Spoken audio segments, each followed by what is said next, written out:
Vivo V-Series selalu punya reputasi sebagai smartphone yang menarik. Biasanya karena fitur-fiturnya unik, performa mumpuni untuk harganya, dan penampilannya yang keren.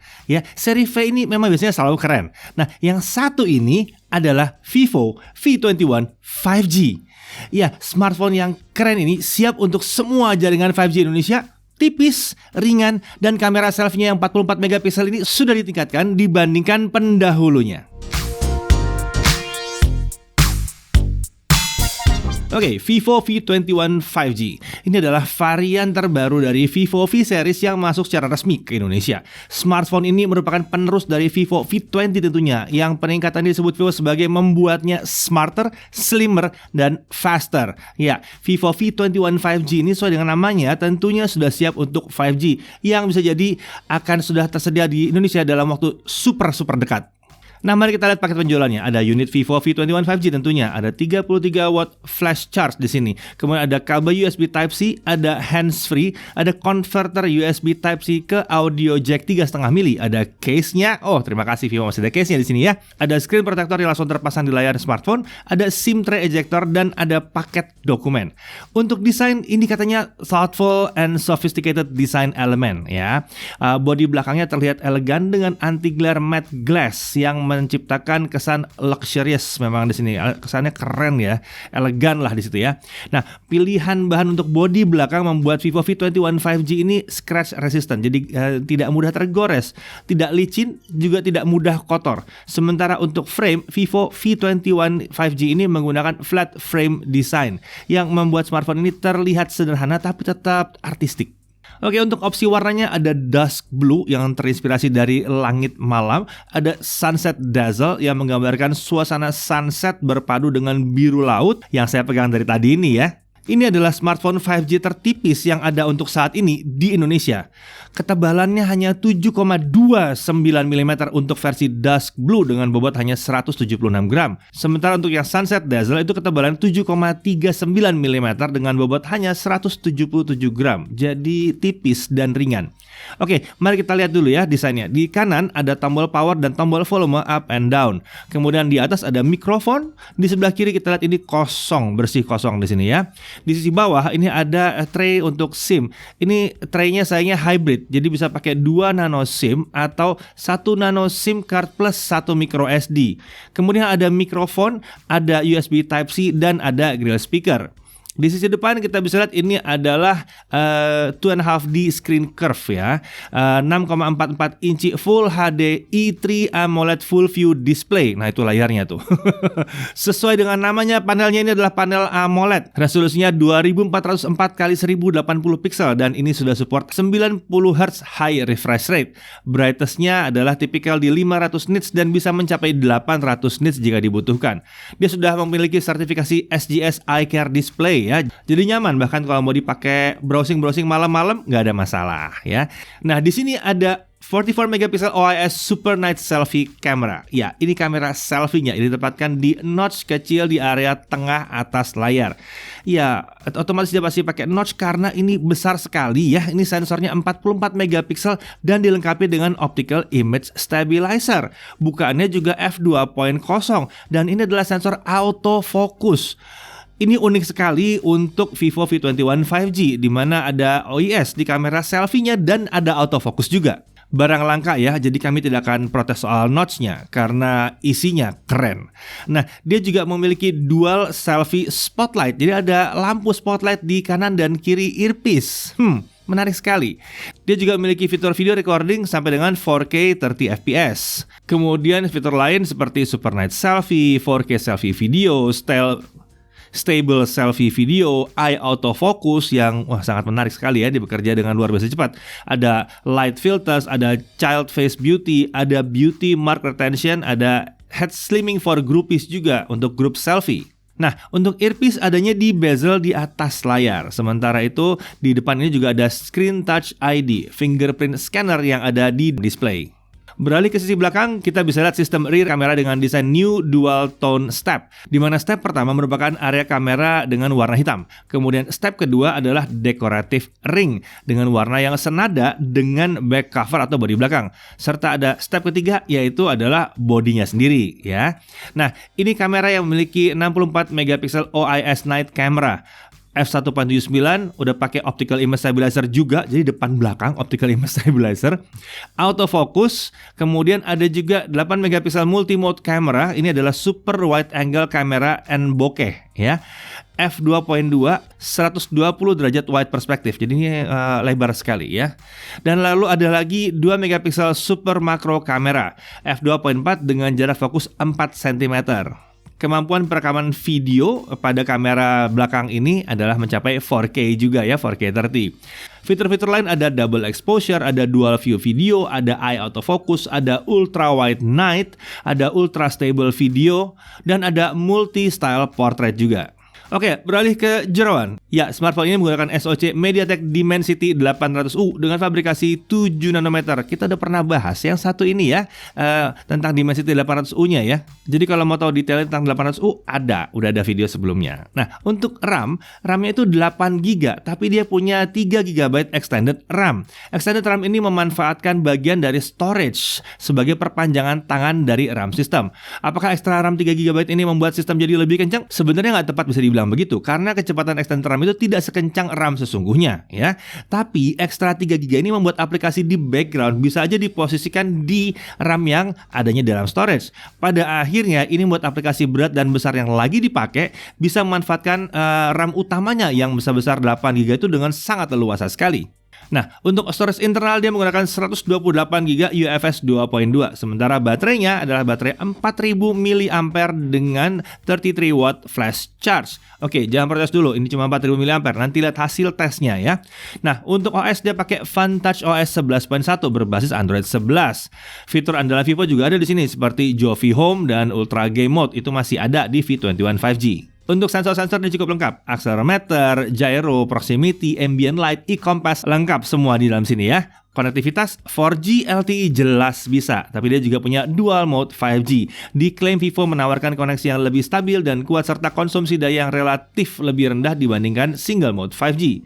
Tentunya V21 5G pun dijanjikan memiliki kemampuan menjalankan dual SIM 5G. Sementara itu untuk band yang didukung untuk 5G ada N1 atau 2100, mungkin Indosat, ada N3 1800, ada N7 2600 yang ini mungkin baru coming soon di Indonesia, ada N8 900, ada N28 di 700 MHz yang juga kemungkinan coming soon di Indonesia, ada N40 ya yang ini yang benar-benar coming soon di Indonesia ya yang pakai 2300, ada N41 di 2500 dan ada juga support untuk N78 di 3500. Ini adalah semua band yang kemungkinan besar akan hadir di Indonesia. Jadi kelihatannya dia sudah mengcover semuanya ya. Kemudian untuk unlicensed wireless connectivity-nya dia juga punya Wi-Fi. Di sini dia menggunakan Wi-Fi 5. Lalu ada Bluetooth 5.1 dan NFC juga ada, NFC multifunction. Jadi bisa digunakan untuk emulasi key card atau access card, kecuali kalau key card atau access card-nya memiliki enkripsi khusus.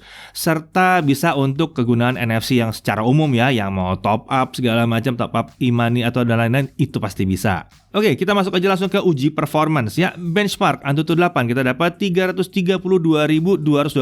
Ini kencang banget ya. Kalau kita tambahin fan grip di sini supaya bisa lebih dingin, dia bisa mencapai 339.324, hampir 340.000. Luar biasa, ini kencang banget. Kalau kita beralih ke Antutu 9, kita mendapatkan skor nanggung lagi di sini.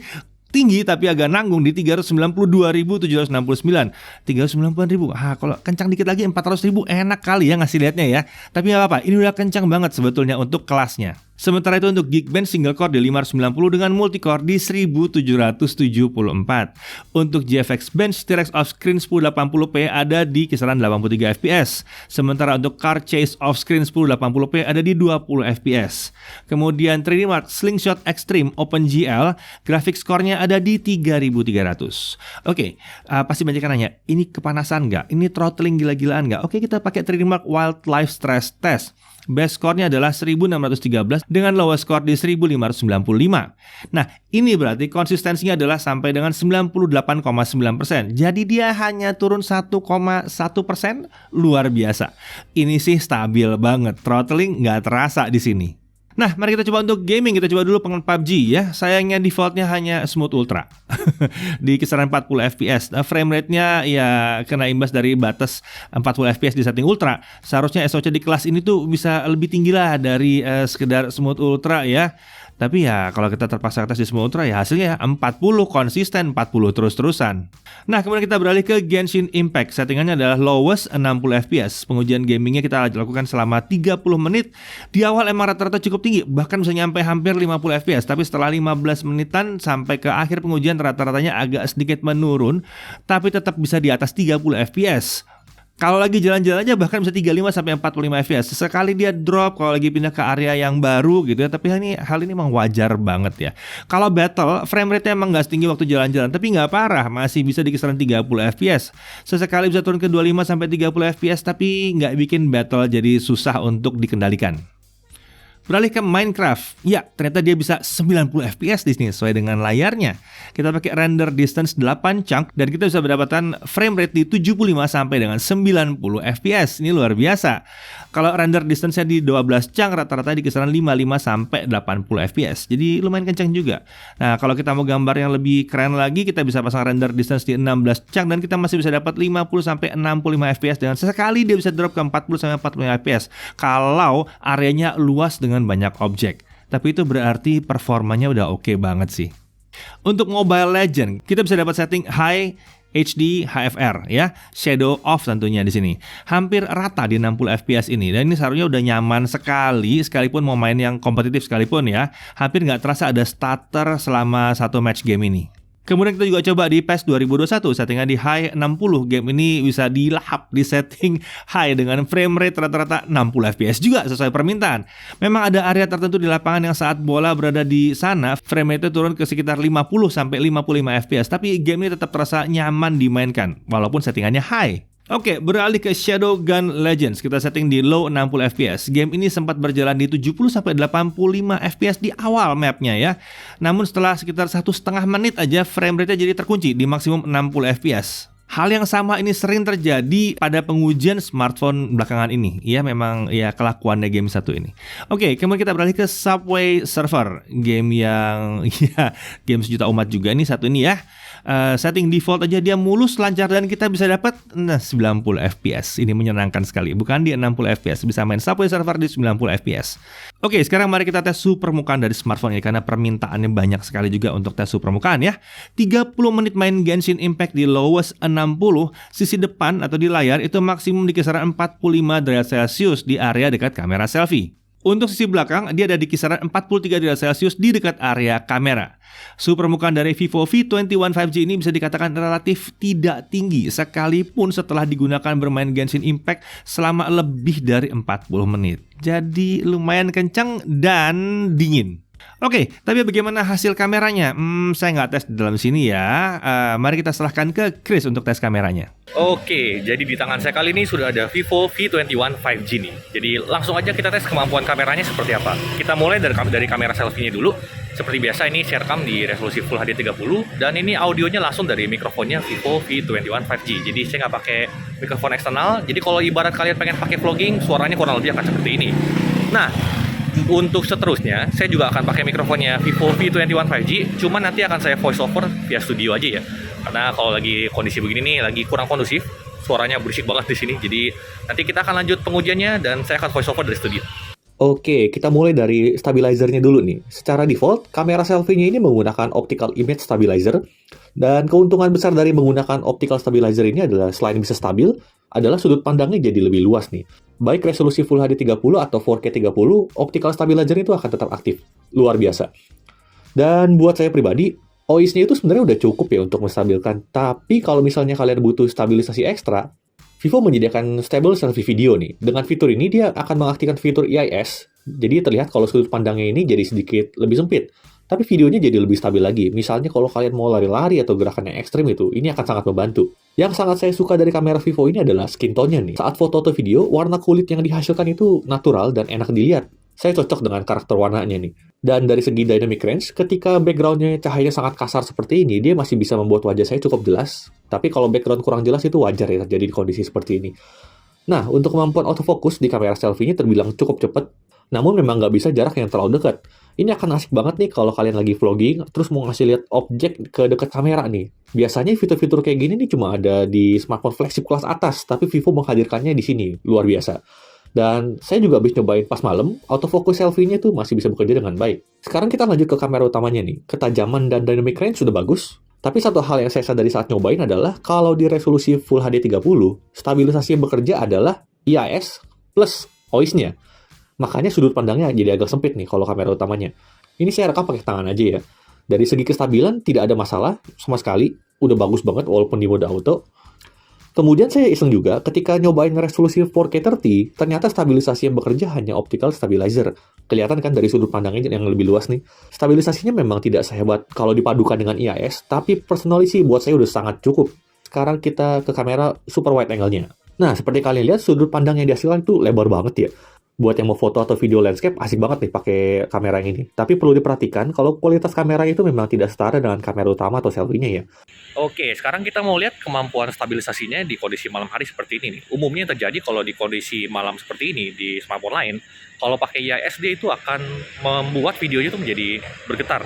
Ada efek getarannya kalau di kondisi seperti ini. Cuman karena dia menggunakan optical stabilizer, itu akan meminimalisir getaran. Hasilnya seperti apa? Yuk kita lihat. Kita pakai jalan nih.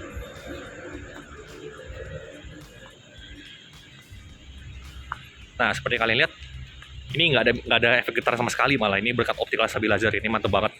Jadi hasilnya seperti ini. Memang optical stabilizer itu nggak membuat videonya menjadi super stabil karena kompensasi getarannya itu nggak sebesar kalau pakai IIS. Cuman hasilnya itu lebih minim efek getaran. Jadi seperti ini. Oke, kemudian ini untuk iseng aja. Jadi saya mau nyobain di resolusi 4K 30 fps-nya di kamera selfie-nya. Jadi dia bisa merekam 4K 30 dan hasilnya seperti ini. Karena dia udah dibantu dengan optical stabilizer, videonya pun jadi stabil kalau dipakai jalan seperti ini. Dan minim efek getaran ya, bahkan nggak ada sama sekali. Beda kalau kita pakai IIS.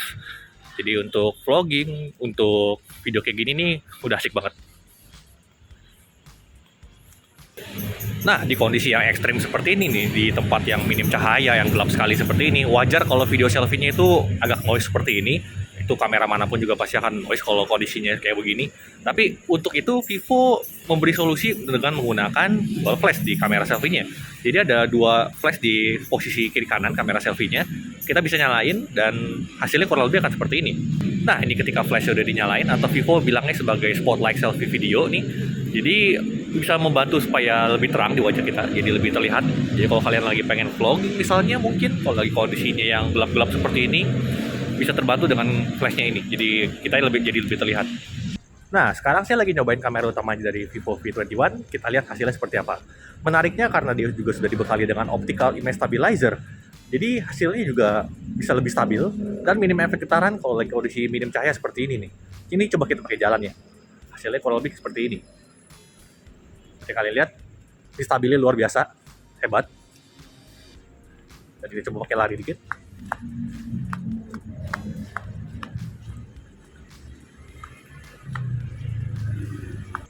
Nah, ini kalau resolusinya saya ganti ke resolusi 4K 30 fps. Tapi ini efek sampingnya adalah IIS-nya mati. Jadi yang bekerja hanya optical image stabilizer. Dan hasilnya seperti apa? Yuk kita lihat. Ini coba saya pakai jalan.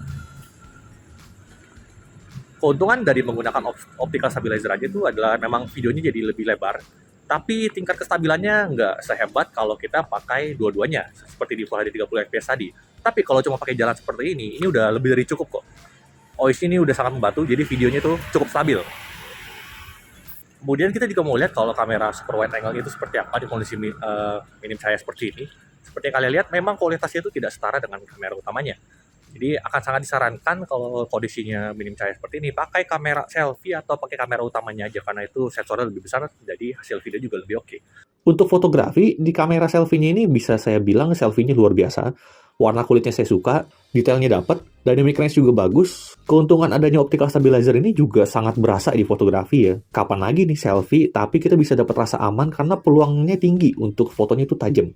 Umumnya di kamera selfie lain, terutama di kelas harga segini ya, kalau tangan kita kurang stabil, peluang akan blurnya itu cukup tinggi karena jarang banget ada yang pakai optical stabilizer di kamera selfie-nya. Nah, karena ini Vivo yang memang jago untuk urusan selfie, buat kalian yang mau kulitnya lebih mulus, banyak sih fitur di sini untuk mempermulus kulit ya. Personally sih saya nggak pakai, tapi buat kalian yang butuh, ada di sini. Bahkan sampai ada fitur untuk ngilangin tai lalat loh, luar biasa. Nah, untuk urusan fokus, kalian nggak usah khawatir karena Vivo itu punya fitur namanya AI, Eye Autofocus. Jadi, autofocus itu akan mengikuti mata kalian nih. Jadi, kalau misalnya lagi foto atau video, nggak usah takut kalau kitanya itu nggak fokus, foto atau videonya jadi nggak tajam. Karena dengan AI, Eye Autofocus ini dia akan selalu mengikuti mata kita nih. Fokusnya selalu tertuju ke mata. Jadi, otomatis ini akan membuat kita lebih tenang dan lebih yakin kalau wajah kita pasti akan fokus karena patokannya ada di mata kita. Kamera utamanya juga nggak kalah oke, optical stabilizer-nya membantu banget di sini nih. Tapi dari segi warna memang agak sedikit berbeda ya, saturasinya lebih tinggi di kamera utamanya. Tentunya hal-hal kayak gini tergantung situasi juga ya, dan kalau emang kurang pas bisa diedit juga gampang. Kemudian juga detail udah oke banget. Dan kalau jaraknya dekat, kita juga masih bisa dapat bokeh naturalnya nih. Untuk hasil dari kamera super wide angle-nya juga udah lumayan oke. Tapi kalau kita bandingin dengan kamera utamanya memang sedikit beda warnanya. Dan buat kalian yang butuh makro juga ada di sini nih. Nah, masuk ke low light. Di sini Vivo menghadirkan mode malam supaya foto bisa lebih terang nih. Kalau pakai mode auto, detailnya memang kurang. Noise di beberapa kondisi juga cukup terlihat. Pastikan aja mode malamnya itu aktif ya, kalau kondisinya kayak begini. Bisa sedikit membantu mencerahkan dan meminimalisir noise tentunya. Kalau selfie-nya karena dia ada dual selfie spotlight atau dua lampu LED khusus di selfie-nya nih, selfie di gelap-gelap kayak gini pun aman. Nah, saya juga nyobain beberapa fitur ekstra nih dari Vivo V21 5G ini. Yang pertama saya cobain itu double exposure. Nah, kalau pakai fitur ini, kita bisa membuat dua lapis foto yang digabung menjadi satu nih. Kita bisa pakai foto yang kita ambil sendiri atau disediakan oleh Vivo. Lumayan deh buat keren-kerenan nih. Lalu menariknya dia juga ada dual video. Kalau kita pakai fitur ini, videonya jadi bisa kayak gini nih. Ini tanpa editing ya. Hasilnya itu bisa langsung kiri kanan kayak gini. Kalau mau mode lain juga bisa. Misalnya kitanya di tampilan kecil aja di kiri atas gitu. Atau sebaliknya juga bisa. Yang luar biasa dari mode ini ketimbang smartphone lainnya adalah hadirnya stabilizer di kedua kamera. Umumnya di smartphone lain, kalau pakai fitur ini, stabilizernya itu biasanya nggak aktif. Tapi karena di Vivo V21 5G ini udah ada OIS-nya di depan belakang, videonya itu jadi lebih stabil. Good job Vivo. Lalu dia juga punya slow motion. Slow motion di sini memang nggak bisa lambat-lambat banget, terbatas di Full HD 120 fps, tapi untuk gaya-gayaan kayak gini udah cukup lah ya. Oke, jadi sekian tes kameranya untuk Vivo V21 5G ini. Kita balik lagi ke Mas Didi. Oke, tes kameranya gimana? Keren? Seperti biasa. Lalu sekarang mari kita beralih ke pengujian baterainya. Dengan video playback 1080p, refresh rate-nya di Smart Switch, jadi nggak dikunci ya. Di Smart Switch, kita bisa mendapatkan playback selama hampir 21 jam atau 20 jam 39 menit. Ingat, ini baterai 4000 mAh. 20 jam 39 menit adalah hal yang bagus banget. Kemudian kalau kita main game Genshin Impact lowest 60, baterainya akan berkurang sekitar 19% setelah main game selama 1 jam. Lalu untuk charging, ya seperti biasa, chargingnya lumayan kencang juga. Dari 0 sampai 100%, dia hanya membutuhkan waktu 1 jam 7 menit. Ya bervariasi, bisa naik turun, kadang-kadang bisa lebih cepat juga. Oke, kalau dia nanya Netflix-nya gimana, apakah widefine-nya bisa L1, dia bisa playback Full HD, nggak ada masalah ya, widefine L1. Kemudian untuk touch delay dengan real drum kita juga udah tes ya, apakah ada delay, ternyata menurut kita sih nggak ada delay ya, nggak terasa ada delay di real drum.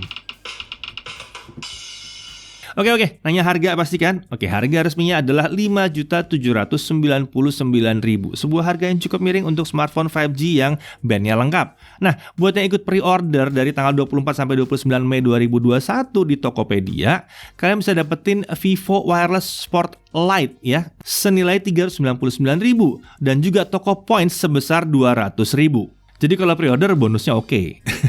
Oke, kita masuk aja ke hal yang perlu diperhatikan. Pertama, tidak ada audio jack 3,5 mm, tapi ada konverter USB Type-C itu audio jack 3,5 mm di paket penjualannya. Setidaknya ini bisa membantu. By the way, kalau kalian tadi ikutan pre-order, ya mungkin nggak butuh. Karena kan dapat wireless Sport Lite-nya tadi ya. Kemudian, dia belum support Wi-Fi 6, tapi memang di kelas harganya dia ini belum banyak yang support Wi-Fi 6. Dan router Wi-Fi 6 juga masih agak langka. Wi-Fi 5 itu masih panjang sih umurnya. Lalu belum ada opsi perekaman video di 60 fps untuk kamera selfie. Padahal ya ngerekam normalnya udah bisa 4K 30, harusnya adalah yang 60 fps-nya juga. Tanggung dikit lagi. Dari sisi keunggulannya kita bisa lihat bahwa dia menggunakan ultra slim matte glass design. Jadi kelihatannya tampilannya elegan dengan bodi yang terbilang tipis dan ringan. Vivo bahkan menyebutnya sebagai yang paling tipis dan ringan untuk smartphone 5G di Indonesia.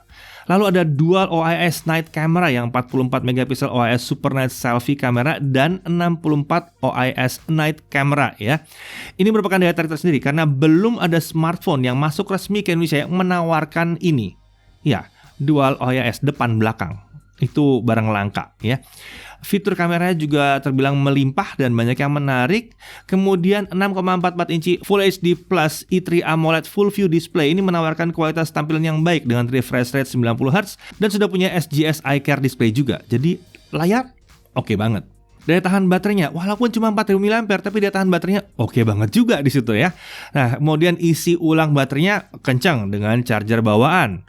Dual 5G, future proof dan siap menyambut hadirnya 5G Indonesia dengan kemampuan aktif di beragam band 5G yang mungkin digunakan di negara kita ini. Lalu dia juga punya NFC multifunction. Oke, sekilas V21 5G mungkin tidak hadir dengan spesifikasi yang super mencengangkan, akan tetapi fitur dan kemampuan yang dimilikinya justru terlihat diracik untuk penggunaan keseharian yang berimbang antara kebutuhan performa yang cukup kencang, kamera yang spesial, terutama selfie-nya yang susah dilawan ya di kelas harga segini, bodi yang ringan dan tipis, ini udah gak langka di sini, bahkan ini makin ringan lagi ya, dan makin tipis lagi, dan tentunya fitur konektivitas terutama 5G-nya yang lengkap banget untuk penggunaan di Indonesia. Terlepas dari apa band yang akan dipakai oleh operator seluler di Indonesia untuk 5G nantinya, smartphone berbodi tipis dan ringan ini siap untuk memanfaatkannya. Saya Dedi Irfan, Jaga TV TV.